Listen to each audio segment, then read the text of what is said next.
Hello and welcome back to the Insurrection Interviews podcast and to Magic and Ecology, the series of online and in-person events where we aim to think the uncertainty of this planet's future through the possibilities thrown up by the concept of magic or possibility itself. I am Simone Kotver, and together with my co-host Jördis Becker-Lindenthal, we are talking animism, art, death, and so much more with Charlotte Rodgers. Charlotte Rodgers is a UK-based artist and author whose work with remnants of the dead and the discarded to create talismanic and totemic art. Her work has been exhibited internationally at galleries in the UK and US. Charlotte also gives talks and has collaborated in numerous workshops and is the author of The Sky is a Gateway, Not a Ceiling, Blood, Sex, Death, Magic and Transformation, and The Bloody Sacrifice, a personal experience of contemporary blood rites, which chronicles her use of roadkill and blood in art, ritualized sacrification, tattoo magic, and work.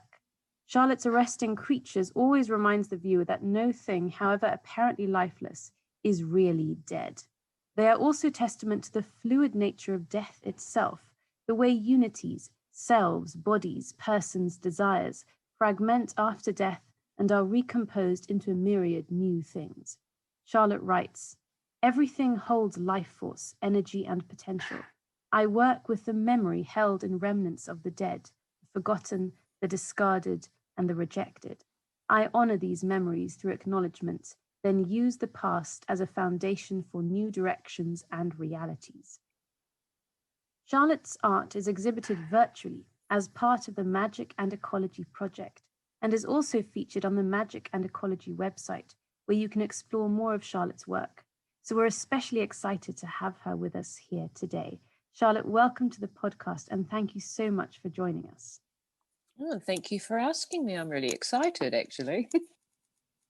What I found really fascinating when I read a bit about your work is that you once distinguished between your witch self and your creative self. But you also said that at a certain point, magic and art co-mingled so that they became indiscernible. And I would very much like to know more about this crossing point. So what happened or what did change? Sometimes it's just like, I don't know if you do something for a long time and then you're lying in bed late at night and everything falls into place. And that's what happens to me quite a lot. And, for a long time, I'd worked along these lines of magic and art being different things. And then gradually, I remember giving a talk and saying that the quote unquote, the line between magic and art is so fine as to be nebulous. And then like 6 months, 7 months later, I realized there was no line. Even though it's affecting change, it's still about using things inside and outside ourselves, reassembling them for something different. Just as simple as that, just for something different, which is creating change. And it changes ourselves, it changes the object if you are working with an object. And that's what art is. And I did find every person who works on a magical level in some ways works on an artistic and creative level, even if they hadn't initially. It just seems to be part of the course. I'd look around and people that you would just think had no artistic or creative inclination, but they were working on the so-called magical, with a magical reality. In some ways, they became more and more creative. It seemed to be an essential part of their process. That's really fascinating. So there's this transformative potential, both of art and magic. It's about perception. I think if you work magically, your perception changes. Like a very, very early lesson that I learned magically was you don't need to see to have vision. It's the way you perceive reality changes. It's like looking at things in a different way. And that's what artists do as well. You look at things in a different way. It can be the same object, but you're seeing it from a different angle, a different perspective, and, you know, a different way of perceiving reality. For instance, or one of these early magical lessons I was referring to was, you know, you're walking, you're going for a walk to work or into town to do the shopping or whatever, and you look at things with the awareness that they have a message for you. They have significance. They're not just something lying by the same side of the road. It might be something that you're meant to take home with you. It might be something that's a talisman that's waiting for you to discover it. And it's the same as if you're an artist. You're doing the same walk, but you discover something and you think, ooh, that's a something. That needs to be picked up, that wants to be taken away, that needs to be put somewhere and maybe reassembled into something new. And it's the same sort of thinking. I wanted to ask, following on from that, one of the words that you used to describe this altered perception of the world that both art and magic facilitate or enable is animism. And it's a word that's come up a lot in our conversations in this project and in previous podcast episodes. And I was wondering what it means to you and how you think about it. Well, this is another one that I had one of those middle of the night moments about. So many, many years ago, when I first started writing and exhibiting, people want these little blurbs about you that encapsulate your practice, your belief system, etc., and the way you do it. And, you know, are you a chaos magician or are you a hermetic practitioner or whatever? And I thought about it and it was animist. It was quite simple, which is, for me, everything has life force. Everything has some sort of animating life force. You know, the argument can come in, does that animation come from me or does that come from the object, or is it sort of a mutual dance, so to speak? And then, as I said more recently, I had this like revelation that everything also holds memory. A thing isn't just a thing. It holds memory that can be accessed and worked with. And then, as I was saying before, when we were talking about magic and art, there's this crossover, and nothing is static. Everything has potential. Everything is about potentialities. It's not about actualities. But you know, I suppose the standard way of looking at it is life inherent in everything. I think this also resonates beautifully with the fact that you treat not only sort of remnants of things that have once lived, but also of objects that have been created by humans as holding memory, as holding life force. So there is this very synergetic combination of both, of the created, which has been created by human beings, like rusty nails, and also of something that is immediately identifiable as natural objects, like animal skulls, teeth, and feathers. Then out of this arises this kind of in-between zone. So some components of your work do not give themselves away as either natural or artificial, so at least not straight away. I was wondering, is this the moment when sort of this in-between zone is created, when the magic happens in the creative process, and that arises which you call your creature? There's several bits to this. I'll try to see if I can approach them and remember each bit as I go along. The first thing is with non-natural or unnatural objects.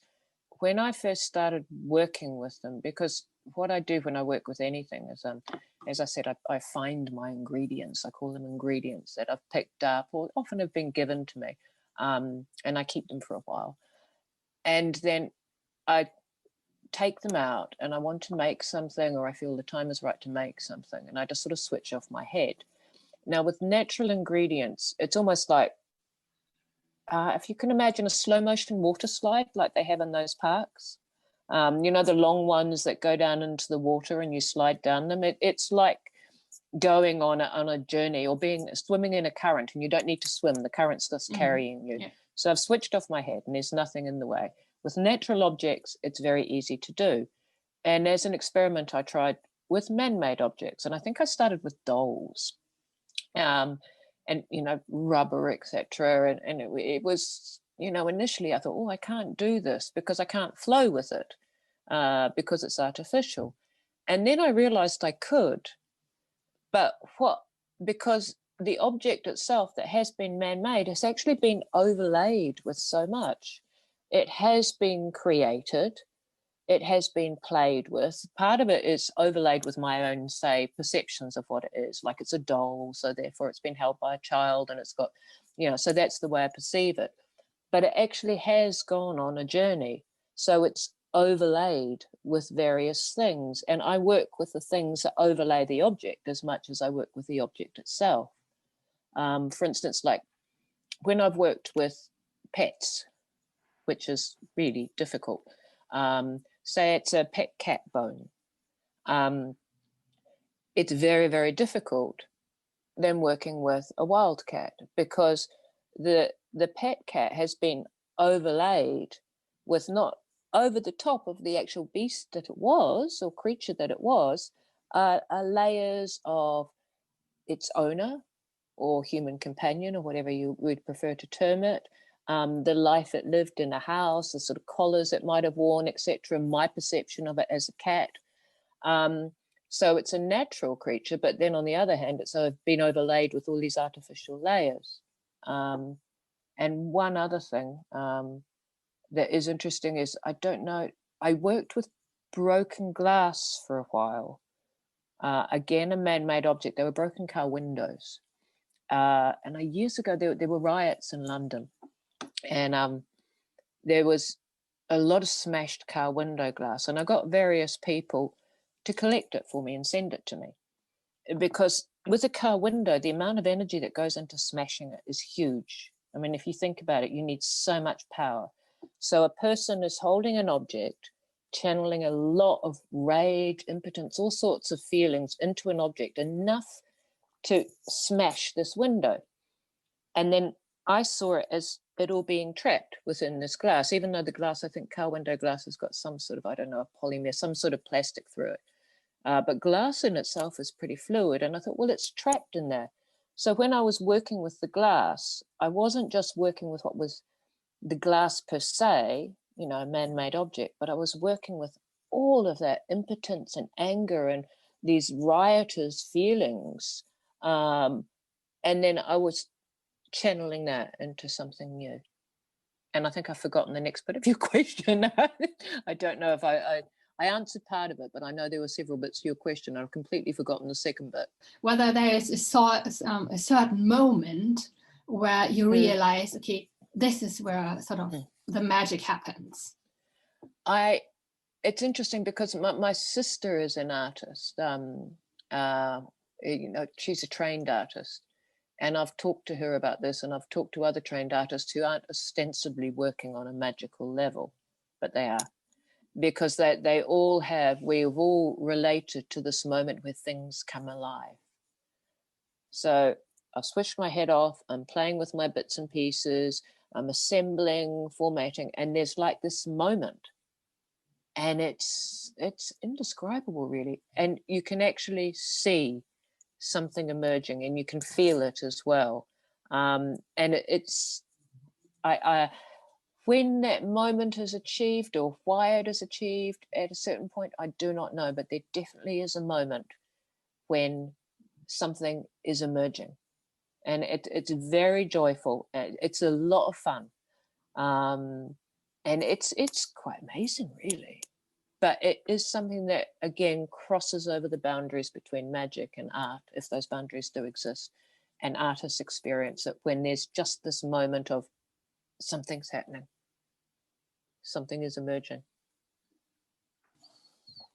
Following on from that, I want to hear more about your methods and practices, because what you're describing is this extraordinary convergence, not only of magical and artistic practice, but also of environmental perception and of being attentive to what's around you and allowing it to surprise you, which in our conversations that we're having in this project has been emerging as a mode or the mode of ecological thinking. It's not about necessarily having particular ideas about the environment, but about being able to be attentive to it and be surprised by it. And what attracted all of us to your artwork was the way in which it kind of demonstrated that attentiveness, that it's born out of that attentiveness. So I'd love to hear more about how you go about it. I mean, you described parts of it already. Do you first collect all the materials, arrange them at once, or do you go out with a thought about a specific kind of collection or gathering, or do you let things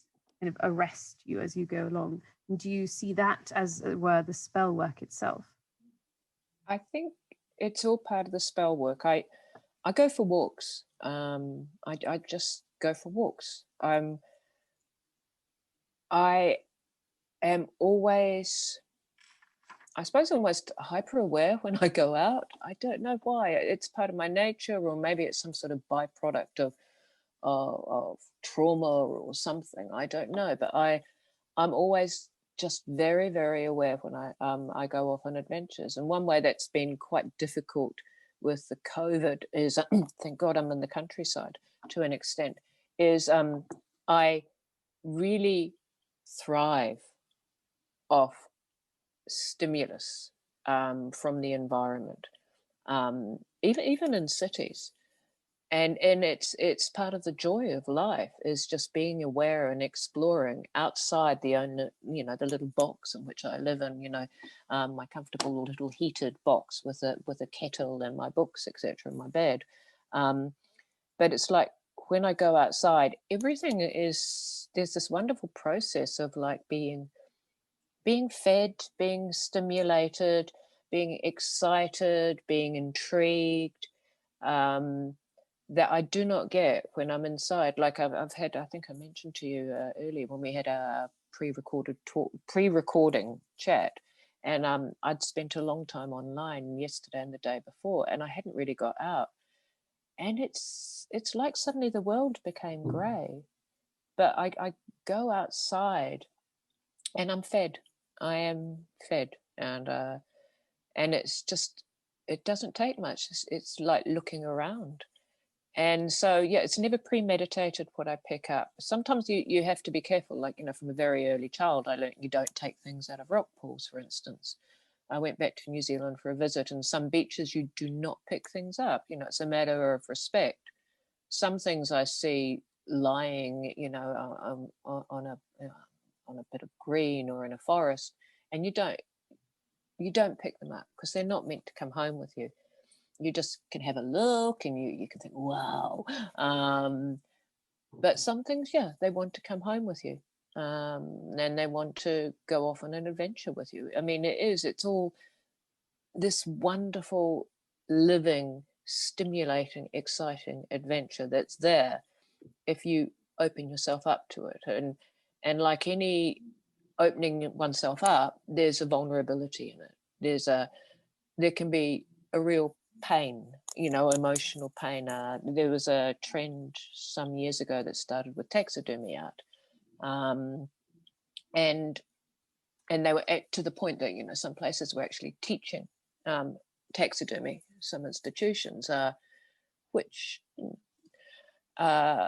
maybe. But I remember thinking when this was happening, I hope that it leads to compassion, because whenever I have found something that, say, roadkill or whatever, and I have worked with it, as you know, and it opens your heart. This is something living that died too soon. Unfortunately, with roadkill, it's human beings, and it's terribly, terribly painful. And I hoped that all these people riding on the coattails of the taxidermy trend would actually get this feeling of empathy. about what they were working with. So it is simply about going outside and opening yourself up to this incredible reality that is very living and sometimes playful, very real. And as I said, sometimes wants to come home with you and start a new adventure in a new format.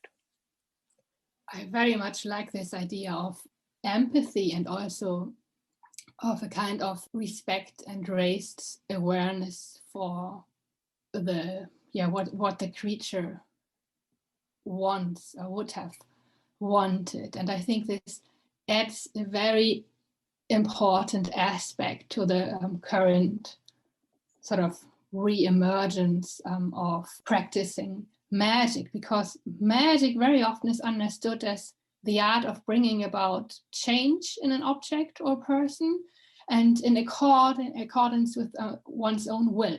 So it is a very powerful art.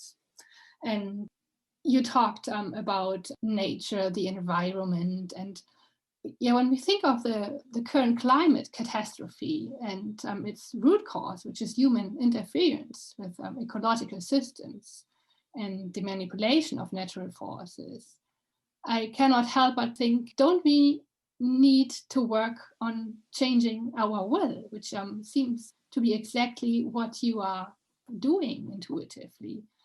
So I was wondering also for us, for the one who receives your artwork, do you intend to be a kind of cleansing aspect in a way that it's the object that exerts power over us?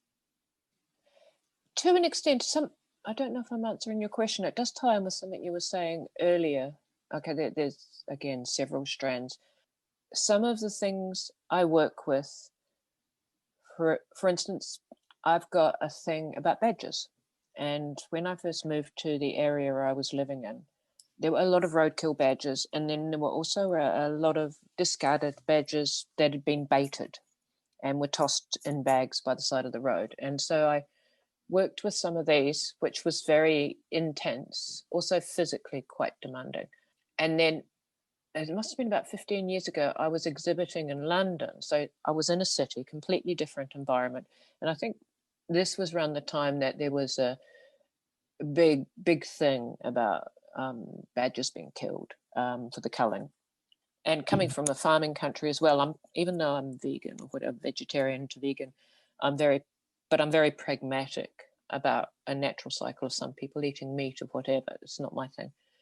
But I come from a farming country. So I watch things, but I was talking to these Londoners and showing them this badger piece, or they were looking at it, and I was talking to them together with this imagery encapsulated within this piece I'd made about badgers, the way they worked with the land, the way they have their sets built, their sense of community, their tidiness, both for the good and the bad, and it gave them a new insight. Now, they would initially ask me about the piece would affect them, and then I could talk to them, and together it created a change. And the other thing which I do want to say ties in with what I was talking about earlier about the difference between my natural objects and my unnatural objects. One of the reasons there has been more of my pieces with discarded objects that are man-made is, as I said, I live in the country. And I've been walking similar paths for 25 years. And in spring, for instance, there's a lot of birds. You find a lot of birds, especially young ones, because they're just learning to fly. Like all young creatures, they have accidents and incidents. And so spring, you do find a lot of dead birds. For about 5 years now, I haven't. Because they're not there anymore. They're just not there anymore. And it took a while, it was just like, cycles change, obviously, because of climate, etc. But seeing in this slightly removed, quite a distance from cities, sort of pocket of nature I live in, seeing it so affected, and the hedgehogs, no. When I first lived in this area, there'd be hedgehogs, no more.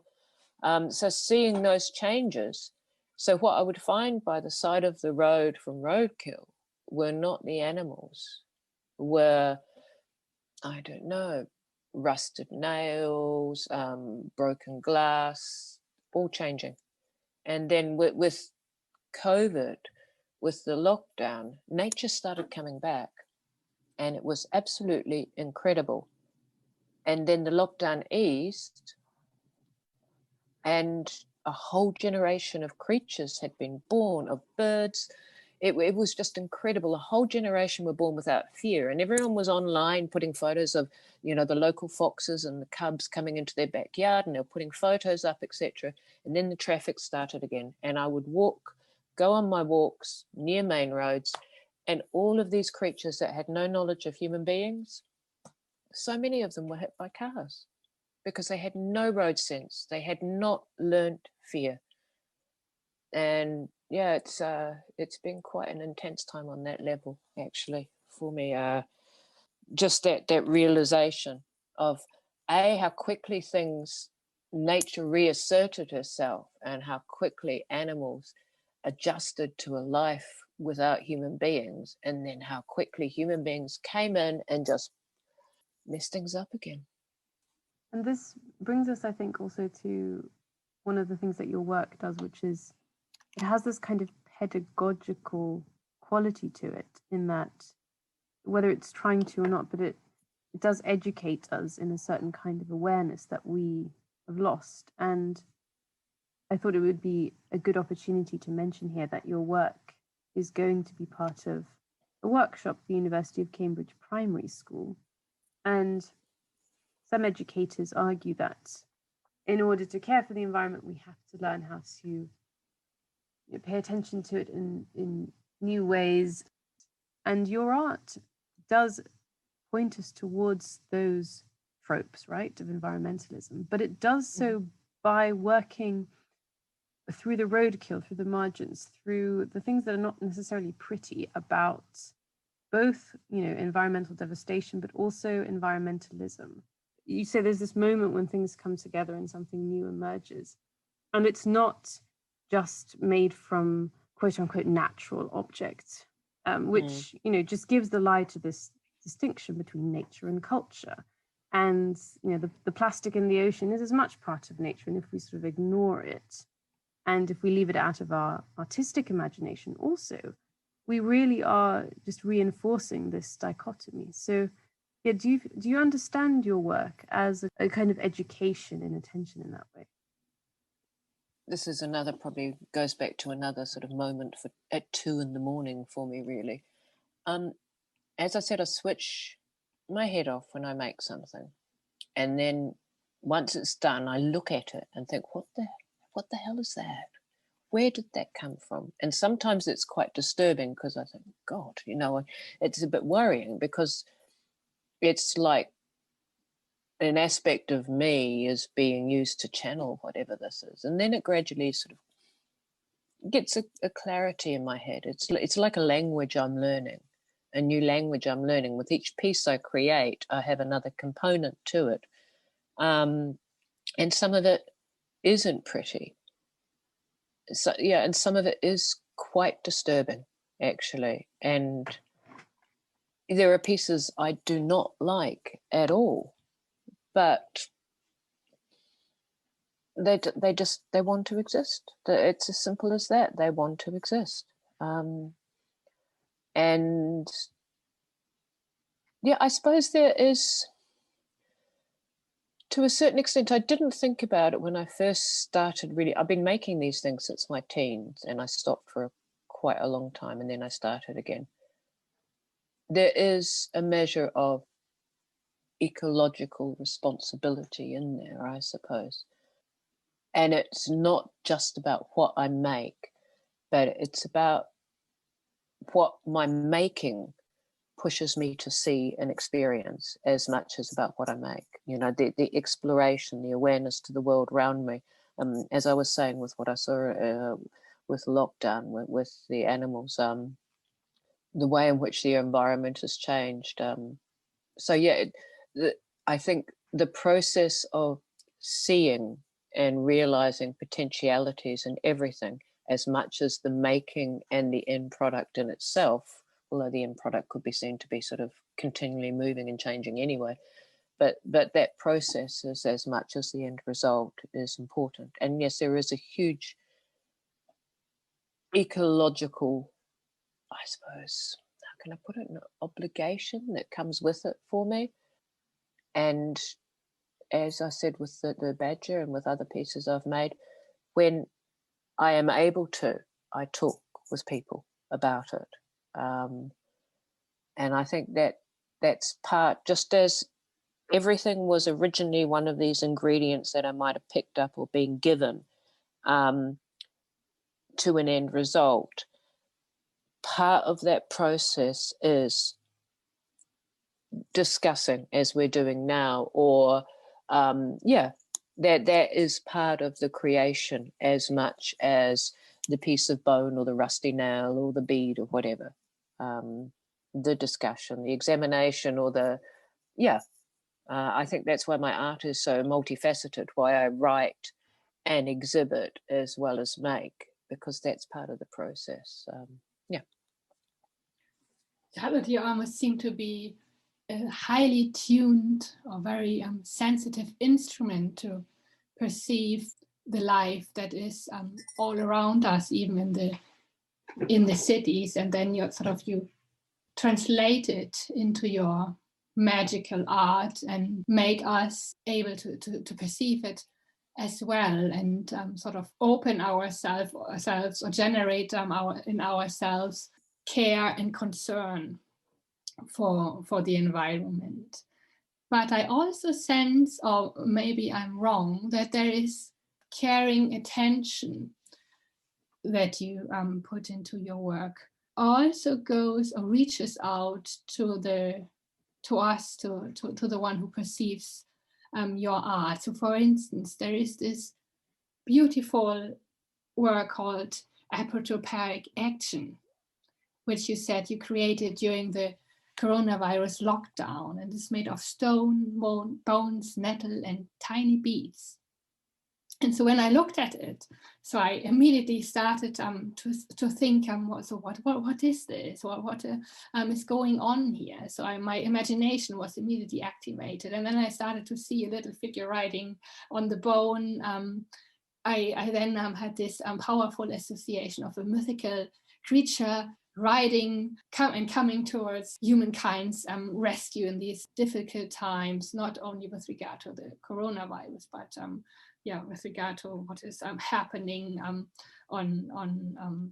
the planet right now. And do you invite this kind of storytelling, or do you intend to also create something that is soothing and consoling for the ones who perceive your art, who look at your work? Well, that particular piece, I tend to make two types of pieces. One are the bigger, more magnificent, more intricate ones, which are very, very soothing for me to make. And one are more, I suppose you'd almost consider them like a form of traditional witchcraft, really. And I switch off my head and I do them very, very quickly. And they just come out. And the particular piece you're talking about is very much, it's a charm or a fetish, and it's using traditional components like a nail. You think of a nail, again, it hammers something in, it hammers an intention in. And this particular creature you're talking about, he's an adventurer. And he's a little action creature. I don't know why I call him a he for some reason. And another traditional element I've used in that is I've made a rope out of nettle. Nettle it repels you, but it's also very, very cleansing. And he's definitely off on an adventure, and he's got a head made of something called a hagstone, which is a stone with a hole in it. And again, that's a very traditional witchy magical thing. So he's got these very traditional magical sort of elements, components, but he gets things done, but he knows how to have a good time. So he'll keep an eye on you, but you'll go on an adventure together. And I didn't make him deliberately to be something that would have that effect on people's imagination. But he's a lot of fun. He's sitting on my desk at the moment. He's quite joyful. His main body is actually, it's a piece of bone from a butcher's shop, I think. I don't know where I found it. I wouldn't have got it from a butcher's shop, but it is maybe someone, it was dragged out of a rubbish bag by a fox or something. It's all been cleaned out. So it's probably, it was a piece of beef. So it was something that was consumed by someone. So I took that home, and lots of little beads, which I like using. Traditionally, lots of little beads and lots of little segments of things.